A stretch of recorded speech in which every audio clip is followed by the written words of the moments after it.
Unexpected Chicago displays artifacts that tell surprising stories about Chicago history. One of the artifacts displayed in Unexpected Chicago is a check to the Southern Christian Leadership Conference dated 1964.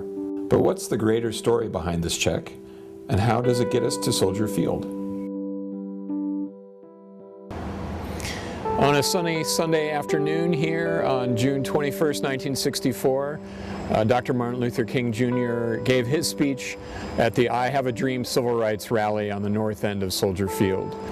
70,000 people packed the stands here at Soldier Field to hear Dr. Martin Luther King Jr. give his speech about the 1964 Civil Rights Act and civil rights issues around the world. Jim Zartman, a lawyer who was involved in the rally and donated the check, joined us at the museum in our exhibition Facing Freedom to tell us about his experience. As the treasurer of the Illinois Rally for Civil Rights, I kept all the books and received all the money and accounted for all the payments that were required for the rally. One of the most important was the Dr. King's fee, amount of $5,000, which he asks be made payable to the Southern Christian Leadership Conference.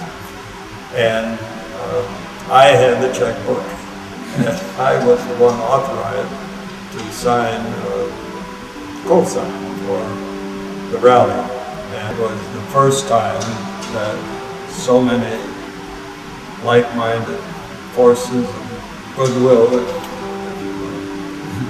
came together, focusing on the issues of racial justice. And so I think maybe there is something to that it was a turning point. It was the beginning of a coordinated effort by all sorts of civic and religious groups and labor groups to do something about race discrimination, starting in Chicago. Although this artifact is just a signed check, it is part of a much greater story about Chicago and national history.